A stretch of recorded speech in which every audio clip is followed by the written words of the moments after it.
members of Congress are this week learning that concerns about the health care overhaul have not gone away just because the bill is now law. A number of Democrats who voted for the bill scheduled meetings to sell their constituents on the benefits in that law. Take a listen to what happened during a town hall meeting held by New Hampshire Congresswoman Carol Shea Porter. And she tries to explain how the health care overhaul will save money. Budget office is nonpartisan, and they do a very, very good job. They did a good job in Medicare Part D. They're actually very, very conservative about this. This is going to be paid for, and it's actually going to help reduce the deficit. What's this 10-6-year balance thing? How about Medicare when it started? So what was the original CBO estimate? Right now. Come on. When everybody's ready, then I will continue. Okay. So this is what's going to happen. Without having to pay a bill, I'd be in good shape. Ready? Okay, this is what's going to happen. The way that we're going to pay for this is part of it's going to be paid for by controlling the waste, the fraud, the repeats, taking Medicare Advantage, which has been receiving about a 14% subsidy over traditional Medicare, and taking that away, because there's really no reason for privately delivered Medicare to do that. So that's the first part. The other part of it is for those who are earning $200,000 as an individual, $250,000 as a couple, will pay more on their hospital tax. So we'll see that for the Medicare. That's not fair. So we'll be paying that. And I think I want to point out to you that everybody who voted for that health care bill already had broke the Constitution. And almost everybody who voted for that health care bill voted to put the tax on themselves as well. So I think it's important to point out that members of Congress who voted for that had health insurance themselves and voted to tax themselves. Okay. The other part of it is a 3.8% tax on higher income to pay for that. So not income, but the higher earners, and it will be on unearned income. In other words, not on their job. Now, 200,000, 250,000, most Americans don't fall anywhere near that. That really is about the top 2%. So most people will not feel that at all. And that's how that's going to be paid for. So we can start asking questions. Well, so are things cooling down since this law passed, or are they heating back up? Brit Hume is our senior political analyst for Fox News Channel. He's my guest now. Brit, you know, these lawmakers may have thought that, as Nancy Pelosi said, you know, we have to pass the bill to figure out what's in it and then to start selling it to people.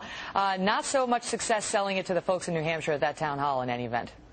Well, the interesting question here, Megan, all along has been whether people know what's in this bill, and that's why they're opposed to it, or they've heard a lot of false things about it. My sense about it is that people really do know what's in this bill, and they've been told about all its supposed wonders, including the wonders of cost saving, which the people in that particular audience that you just showed there were clearly skeptical about, laughing openly at the idea. And they have good reason to feel that way, Megan. I mean, you think you're going to add 20 to 30 million people to the health insurance rolls and create the demand for health care services that people who now suddenly have insurance will exhibit. Where are you going to get the doctors? Where are you going to get the facilities? There's nothing about this measure that seems likely to create new doctors, hospitals, and health care facilities. So what most people suspect is, A, the cost is going to go up with the demand, as it will, and it'll be dealt with by shortages, rationing, and what have you. This is what people are concerned about, and it seems to me a reasonable concern. You know, the thing that's interesting to me about it, Britt, is that when this bill was still a bill and was not yet law, we saw the White House and its supporters on health care come out and say that the public was being misinformed. They talked about Sarah Palin and her charge of death panels. They pointed to some in the media alleging that they were misleading people about the bill and saying that, you know, in the end, the White House knew what was in the bill was going to be good for Americans and Americans would come to embrace it. That may or may not be true, but the bottom line from these town halls appears to be, Britt, a lot of the people still reject it, still don't believe it's good for the American people, and whichever the truth is, whether it's as the White House believed or otherwise, at the end of the day, what matters is what these voters think. Is that going to carry the day from this point forward? Well, the hope that Democrats have is that the benefits that are in the bill, and some people will no doubt feel that they're benefiting from this, will change voters' minds about it, and they hope by November. I think it's doubtful that it will happen by November. And remember this, Megan, there's kind of an overarching theme in all of these protests that we've seen going back to February of last year. And that was about the time that the bailouts had been put in place and people didn't like them and they were worried about the cost of it. The budget deficit was rising in a way people had not seen before.